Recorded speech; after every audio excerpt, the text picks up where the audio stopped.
Now, from Wish TV, your local news source, this is All Indiana Politics. Good morning and welcome to All Indiana Politics. I'm Garrett Bergquist in for Phil Sanchez. Indiana Senate Democrats have a new leader. Late Wednesday, they ousted Senator Greg Taylor as minority leader in favor of Senator Shelli Yoder of Bloomington. This came after 3 more former Senate staffers accused Taylor of sexual harassment. I sat down with Yoder shortly after she took the reins. With us now is the new Senate minority leader, Senator Shelli Yoder. Welcome to the program. Thank you so much, Garrett. So Democrats removed Senator Taylor as minority leader and replaced him with you less than a day after a new round of allegations against sexual harassment were made against him. What can you tell me about how that played out? What I can tell you is we left that caucus room unified, excited, and focused on Hoosiers' needs and the 2025 legislative session. So now that you are Senate Minority Leader, what will you do to protect women working in the State House from sexual harassment? Well, we've been working on this for the last year, and what we want to focus on is revisiting our Senate standing rules and revisiting the employee handbook and making sure that the protections are there, that reporting is clear, and that state employees feel that they have a voice and the safe work environment that they so deserve. Should there be changes to the Senate's policies and mechanisms for dealing with sexual harassment? And if so, what form should they take? We are undergoing those conversations now, working across the aisle, making sure that the safety net is clear, that state employees feel that they have a very clearly explained, clearly defined, and someone in their corner who's going to stand with them if they should need to make a complaint. Now, the Senate, of course, is just one half of the General Assembly. The House has its own rules and policies for its members. Do you foresee your chamber working with the House to make some potential changes over there as well because of this? It's a unique situation, and we're going to make sure that all employees feel safe, whether they're working for the Senate side or the House side. We will be working together as we try to do every single day for Hoosiers, and I don't expect this to be any different. As a matter of fact, we are looking at making sure there's parity between the expectations and the rules and guidelines for both chambers. Senate President Pro Tem Rod Bray has said he fears turning over any part of the process to an outsider like some sort of independent ombudsman could dilute senators' accountability. What do you make of that argument? We'll have to wait and see, but what I would say is there seems to be some lapse there now, and we want to make sure we shore up all of those lapses and gaps and make sure that employees at the state who are there, who are doing the good work for Hoosiers, feel that they are protected and have an avenue in which to have their voices heard. I do want to turn to the upcoming session itself now. So now that you are in charge of the Senate Democratic Caucus, what can Hoosiers expect from Senate Democrats this session? Well, we've been working hard, and Hoosiers know and expect it from our caucus every single day. And now that we can focus, we're unified and we're excited, what Hoosiers can expect is we're going to be focusing on making sure that our public education is fully funded and supported, making sure that healthcare is accessible, and making certain that housing is affordable and safe. Do you see any room to work across the aisle with the Republican supermajority on some of those issues? Because those issues did come up on both sides of the aisle during the campaign. Our caucus is always ready to work across the aisle. I would say that is a guiding principle, that we know that Hoosiers expect bipartisanship, and we want to make sure that we're building our relationships with our Republican colleagues and getting good policy together for every resident who calls Indiana home. In the State Budget Committee hearing the other day, we heard from members of both parties who basically flat out said they don't trust the new Medicaid forecast numbers that have been provided to the Family and Social Services Administration. And that's all stemming from last year when the accounting firm that the FSSA employs suddenly announced $1 billion Medicaid revenue shortfall. Do you trust the new numbers? I think what we can say is we should all be skeptical, because we can't trust them, because what we've heard is they have been wrong, and we've wondered what we're going to do about a huge $1 billion shortfall in a budgeting forecast mistake. So of course we can't trust them, and Hoosiers are absolutely dead on when they say that they can't trust those numbers, because we pretty much pulled the rug out from underneath so many Hoosier families when last year we said, oops, we've made a mistake and we're gonna have to make some adjustments. And sadly, we started with Hoosiers' most medically complex children and their families. What can we expect from Senate Democrats specifically on the Medicaid funding issue this session? What you can expect from Hoosier Democrats is fighting hard for Hoosier families and individuals who rely on Medicaid, who need Medicaid to access their health care, to survive, for that security. And what you can expect from Hoosier Democrats is a real fight, standing for them and making sure that we're holding everybody accountable in that state house, that they have the protections that they need and that they can count on legislators to do the right thing. That's what Hoosiers can expect from our caucus. Should the FSSA get a new accounting firm? I think that's probably a good idea to take a look. I don't have that oversight. I know that our caucus is focused on making sure that residents, constituents that we serve, that they feel that they have a fighter that's making certain that their voices are heard. And I teach in a business school, so I know that when there is a mistake, you absolutely need to make sure that you don't make that mistake again. And so looking at all the contracts would be a good idea. How will the change in administration affect the work that Senate Democrats do? Because now we've got a new session, we've got a new governor, new lieutenant governor. When there's change, there's always going to be something new, and I know that our caucus is ready for that.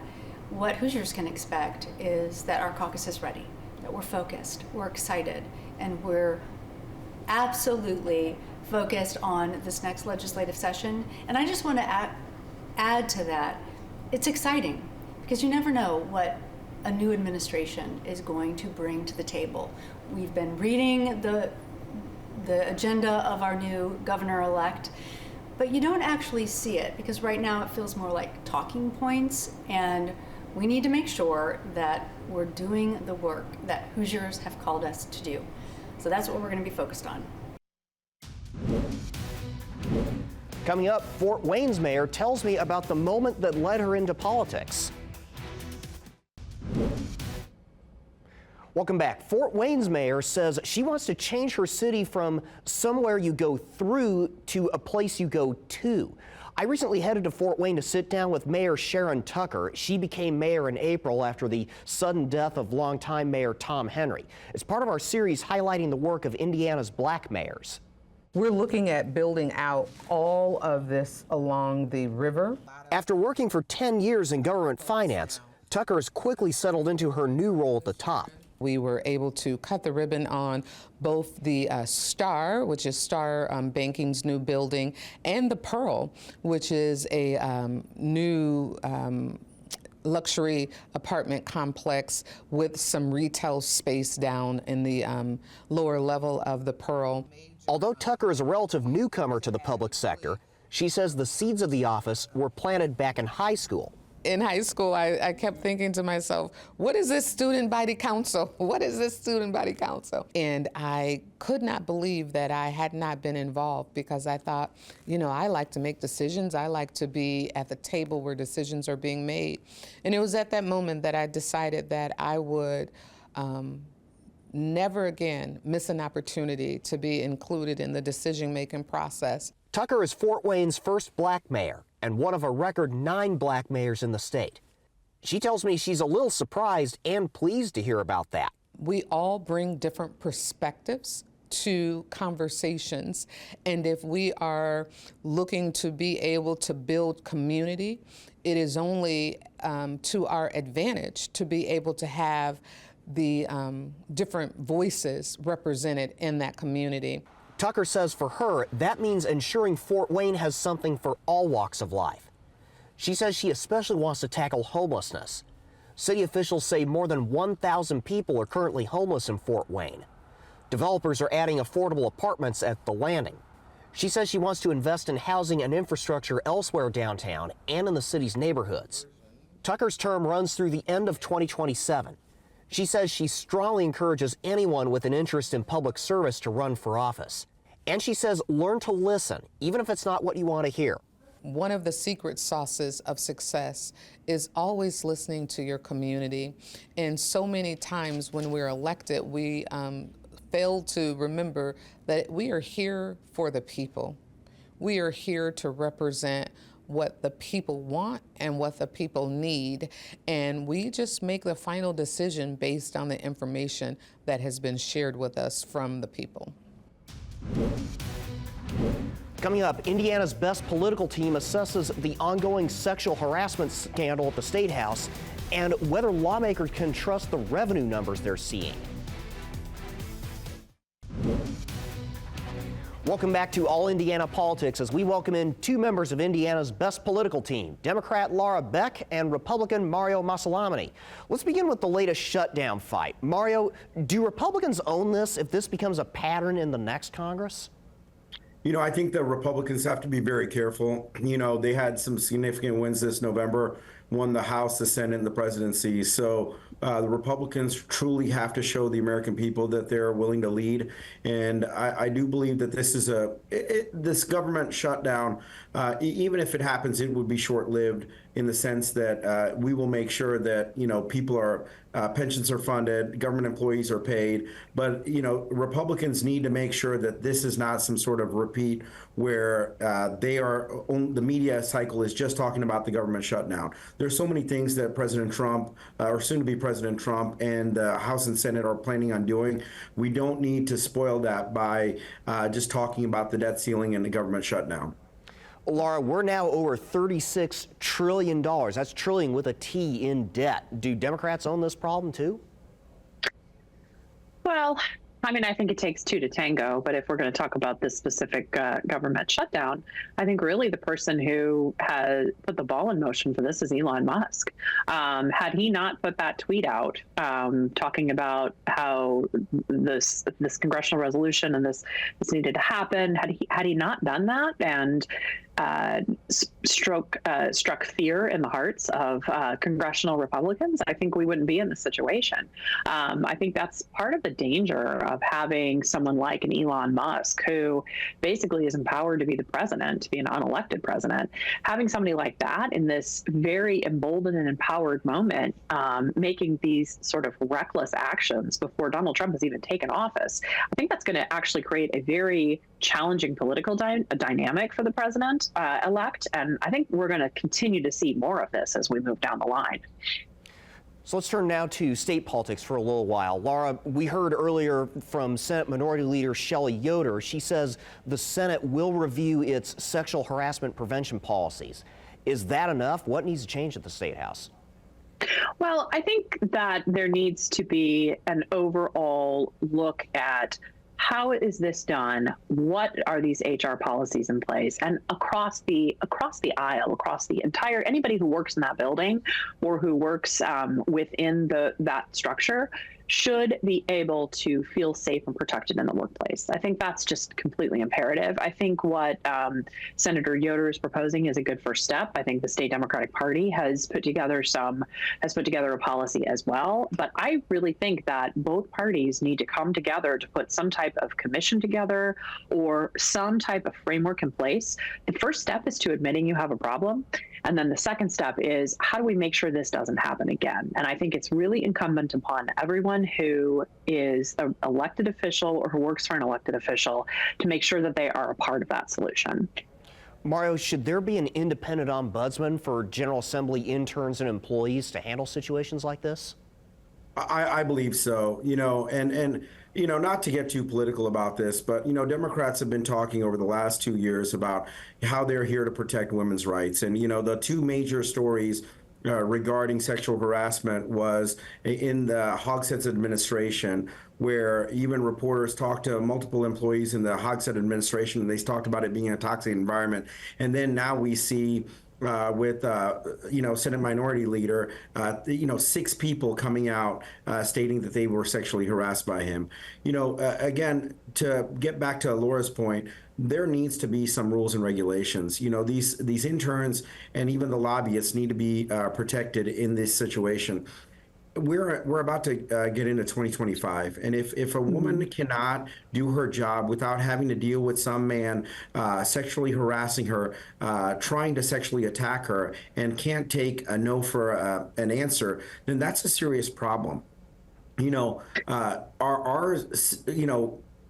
In Congress, in the General Assembly, we're dealing with people that are supposed to be public servants. They're here to serve our community, not act like they're kings and queens in the General Assembly and take advantage of their authority. And so we need to put more things into place to protect the interns and also the lobbyists and even legislators, because what we're hearing and what we're seeing is that a lot of complaints that have been going on for a number of years. And, we shouldn't have to wait till one person comes forward and then allow for other people to come forward. So there should be some sort of commission where a person feels that they can go and air their complaint without having retribution or retaliation in their job.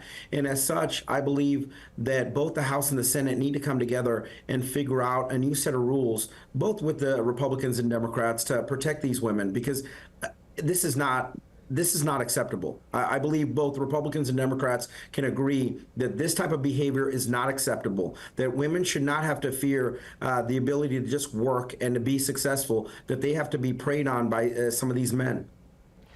Garrett, can I add one thing to that really Sure. quickly? Yep. Do you mind? I think another key point that Mario makes is talking about the overall culture. And Mario, I don't want to speak for you, but you're talking about the lobbyists, the elected officials, the staff members. One of the things that is very apparent is that predators hide and predators thrive in places where there aren't rules and in places where they have the power. And when you take that kind of power away, such as there are consequences for behavior, they are held to a standard of accountability. They're held to a criminal standard if that's appropriate, if someone deems to press charges against them. They hide in the shadows, but they thrive where they feel like they're empowered. And I think that the more that we work at this, the more that we get to it, the legislative session is not one giant spring break. You're there to do the work of the people. And I think that because there has been such a spotlight shine on this, I really hope that it is imperative that they come together to protect people who work there. This is for both of you. Should Greg Taylor resign from the state Senate? Mario, you go first. I agree. After reading some of these other allegations that just came forward, for him to walk into a women's restroom after, an intern walks in there, some of this behavior, and it's not just 1, 2, not 3 or 4 or 5. We have 6 different allegations from 6 different women, and who knows if there's more. This is extremely predatory behavior. These women's voices need to be heard, and we need to make sure that they're protected. And if, from what it sounds like, he isn't just walking around acting like he's the king of the castle. And so this type of behavior, I'm glad that the Democrats voted him out as minority leader. I believe that the House and the Senate need to create rules where they are asking him to step down. Lara, how about you? I've got about 1 minute left. I think when you become ineffective, that is an opportunity to take a look at, can I get my job done for my constituents? I think that's a key important part. But I don't want to play a game of whataboutism here. But if Greg Taylor's going to resign, then so should have Curtis Hill, Diego Morales, all of these various people who've been accused along the way. Again, I think this is a systemic issue. I think it's one that we within our own parties have to stop covering up for, I wouldn't even say covering up for, stop looking away from. And I think that we're making an important first step in heading in that direction. But we have a lot more work to do. Lara and Mario, great conversation as always. Thank you so much. We'll be right back. Thank you for joining us for All Indiana Politics on this penultimate weekend of 2024. We'll be back here next Sunday morning at 9:30, and be sure to check out the All Indiana Politics podcast online at our website, wishtv.com. A Merry Christmas, a Happy Hanukkah, and a Happy Kwanzaa to all who celebrate this week.